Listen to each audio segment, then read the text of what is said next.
a whole new world has just opened up for me basically this month, even though over the years since I started listening to you, I'm looking back and seeing how it all worked, and now I'm learning how to fine-tune it. And I'm feeling like I'm in the vortex, or in the feeling I'm with Source most of the day. I feel like I've got a bubble of protection, and the vortex doesn't provide any protection. No. It just has such a pure point of attraction that no stuff you don't want gets in. But it's a different way of looking at it, isn't it? I'm putting more and more things into it, that I feel like I should be able to. The vortex doesn't keep anything out. It's just very clear about what it draws in. Right. Can you feel the distinction? Protection is different. The only thing that, as I look back into my life as how I manifested and how some things I did get things and some things I didn't, but some things I was surprised how I did get them, even though I felt like I had a lot of resistance along with them. If your desire is really, really strong desire overcomes resistance. Strong desire and strong resistance makes for a really tense life, but strong desire can overcome a lot of resistance. It's just a bumpier ride than is necessary. Well, the situation that happened in my life was, and I'm not sure. Want to repeat it? Sure. What it is you want to live it again? No. Then don't talk about it. No, that's not it. I met my twin flame, and I'm still with him. But it was a rough ride. Now we're all like, everything's great. But the ride during the time, it was like we had euphoria, and then we had everybody hating our union because he was younger than I was. And I'm still surprised that we're still going, so even though we had everything.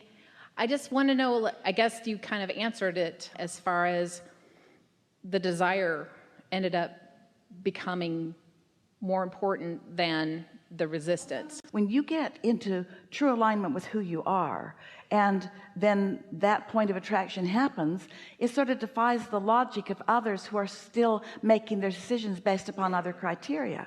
But when you know it, and nothing that they say is going to keep you from moving in the direction of it. And so that's a really strong life experience that lets you know how you feel when you know something's right for you, and how under those conditions, how easy it is for you to disregard what anybody else thinks about it because they just don't know. Yes, but it was also sad too, because my children didn't like the idea in the beginning, and they're finally like kind of being okay with it. But do you have an active question? If you do, we want to answer it. But our question to you is it satisfying to activate past experiences that were sad? Well, because I had some other recent situations similar to that, where I got a new job, but I was really very, very scared to take the job. But then I end up getting it, and it would end up being wonderful. Sometimes you move into action too soon. Esther's knee was bothering her, and it didn't make sense to her. She didn't accept it as something that was permanent, and she didn't appreciate it at all. So she sat with us before meditation and wrote her question to us, and then meditated, and then began receiving. And we said to her, even though you know what you know, you are relying on too much action and not enough thought flow. Yeah, I can see that. Thinking too much. Taking action too soon. Humans, especially those of you who want to be productive and who pride yourself in being productive, you tend to want to take action whether the energy flow is ready or not. And so in some resistance, you still move forward. And that's why it's bumpier, or that's why some aspect of you doesn't feel so good. The fun analogy that we like to offer is you don't try to vacuum your living room rug unless you've plugged your vacuum cleaner in. you can go through the same motions and you can make marks all over the rug, but it's really not doing the job that you want it to do. First you plug it in and then you take the action. And that's what we're encouraging, is that if you just be a little more aware of what you are in the moment, because remember, this alignment is not like a college degree where once you've received it, it's yours forevermore. It either is or it isn't in the moment. And there are a lot of dynamics that can affect how in alignment you are. And sometimes busy people like you and busy people like Esther, she's got to go get on that airplane whether she feels like it or not. Well, wouldn't it be smarter for her to feel like it and then go than to go and then try to feel like it? In other words, so sometimes you go through the paces of your life and you check off the things that you feel responsible to, and you do the stuff that you need to do or that others expect you to do. But if you do that before you've taken the time to selfishly align yourself with your resources and your source, then you feel some bumps along the way, and that's all you're talking about. Yeah, that's what I feel like. Too ready to act before you're really in alignment. That's all. So what would be the best way to get even to more alignment, find the path of least resistance? Just play this game of satisfied, unsatisfied. It'll just tune you right in. It takes care of everything. It really does. It's so much simpler. Don't let it get started. And if something already is started, everyone has those hot buttons. Like that, for example. Let's say that your culture is just disapproving of something that you've decided that you're going to do. And so there's a lot of momentum, let's say, in your culture about that.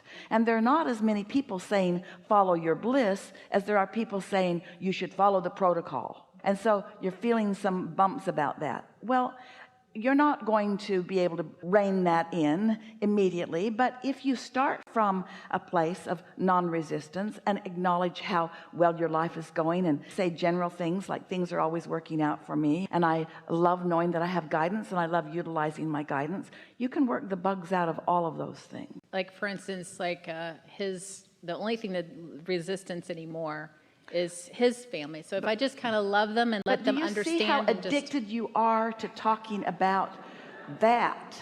You need to let it go. It feels wrong to you. It feels like they should let it go, but it is active in your vibration, and it isn't anything that they're doing that's messing you up. It's you not letting go of that yet. Eventually you could maybe have a conversation with yourself that goes something like, wait a minute, they didn't prevent me from my happiness. They didn't cause it and they didn't stop it. I'm living happily ever after, and I know that they're glad about that. And I can't expect people to let go of everything that they believe and all of a sudden come over to the way I'm looking at something, nor do I need them to stop believing what they believe. If I have to wait for anybody else to come into complete alignment with me, then I'm never going to have any meaningful relationship with anybody ever.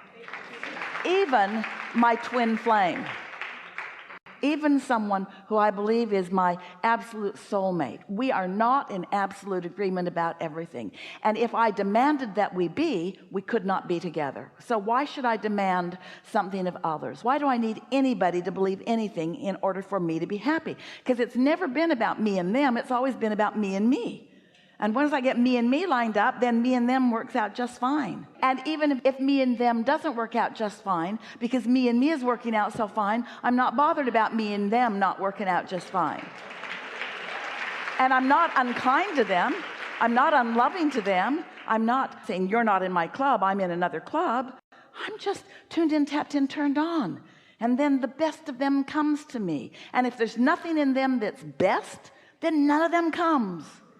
But what's so interesting, human dear hearts, is that you fixate sometimes on aspects of others that you don't like, and then when that part comes to you over and over again, you blame them. Esther has something that she likes to say: if you were just different, you'd be perfect. I think another thing that has helped along that way is when I did tune in to what I wanted, and if there was resistance coming, I would just let it go. Like I followed what I wanted, and I would wanted to be with them. But you didn't really. Here's what you were doing. We know this for sure, so just relax and hear this. It'll be really helpful to you. What you just explained to us is what we were talking about earlier, and we're going to speak as if we are you. My desire was so strong that it really didn't matter very much what they were saying. So that's what happened. Your desire just plain dominated. But when you began to focus upon pieces of it, then your desire became less dominant and you began pushing against them a little bit, and that's what causes the bumps. Can you feel the distinction? So now, hear what we've been talking about here today. Feel the difference between relief of letting go of resistance and satisfaction, which really has no satisfaction, and realize that you found relief through the direction of your thought, but now you're ready to find absolute satisfaction. And absolute satisfaction, what it's really about is not giving a rip what anybody else thinks, because they don't know. Because they don't know about me. They don't know about my vortex. They don't know about me and my life. They don't know what I lived. They don't know what I put in my vortex. They don't know what agreements I had coming in. They don't know about me and my relationship with my inner being. They can't possibly make good decisions for me or about me. Why would I expect them to? That's not their job. They can't do that. That's my job. I can do that. And in the absence of you not doing it, then you're mad at them. But in the presence of you doing it, you don't care what they're thinking. When you're in alignment, others who are negative towards you are invisible to you. When you're not in alignment, they're the main attraction. Yeah. Helpful? Yeah. Really good. Really good. Really, really, really good. It's like if someone has some aspects and you don't care for them and you give your attention to those aspects, then those are the aspects that are most often shown to you. Isn't that always the way it goes? Can't everybody be like the entire universe who has some of everything within them? Isn't that the way it always is? Doesn't everyone have wanted and unwanted? And do you really want everyone to become so just what you want? They have a lot of studying to do, and you better get more clear more quickly about what you want, and you better print out a very big list, and you better get a big email announcement out there fast. You might not know me yet, but you may run into me later, and when you do, these are my requirements for your behavior. And if you will meet those requirements, then when we meet, we're going to have a very good rendezvous. But otherwise, I can't take any credit for how it's going to go. So get ready for me, because here I come. That doesn't work out that well. But if you say, inner being, I seek alignment with you, and I'm looking for satisfaction, and you groom yourself into the powerful, clear, loving being that you are, and you get control of the thoughts that you think, then only that which is a vibrational match to you comes. And if you're getting a mixed bag, then you're thinking a mixed bag. If you're getting some of what you want and some of what you don't want, that means you're thinking about some of all of that. And that's not terrible. That's some step 5 stuff going on. But you see what we're getting at? You do. We think you do. Life is supposed to feel good to you. Life is supposed to be fun for you. Life is supposed to feel rewarding to you. You are supposed to be satisfied in this life experience. You didn't come forth into this experience to overcome or to fix things that are broken. It isn't like that at all. You are a creative genius who has come to explore in this magnificent environment of variety to help you come to conclusions about what you prefer, and then to use your ability to focus to line up with what you prefer rather than stay in concert with what you don't want. And as you become more adept at finding more things that you want, every subject's 2 subjects. You can focus upon the subject of your desire or its absence. You can talk about how it is and how it will be and how much you like it, or you can talk about how it isn't and how you miss it and how unfair it is. You get to talk about whatever you want to talk about. You're so free, you can choose bondage. And the law of attraction will respond to what you are saying and what you are meaning. Sometimes you say one thing, I'm happy, and you mean another, I'm not happy, I'm just pretending that I am. Sometimes you say, I'm prosperous, but you feel like you're not prosperous. Lip service is not what law of attraction is responding to. Law of attraction is responding to what you mean to how you feel. And so we want to talk about how you can feel and mean what you want rather than feeling and meaning what you don't want. So we're eager for you. What do you want to talk about? Nothing is off limits. It's going to be a wonderful unfolding. A good day for us all. It's nice to feel you here. You know, you are radiating in a way that is very obvious to us, and we want you to know right now that we like you very much.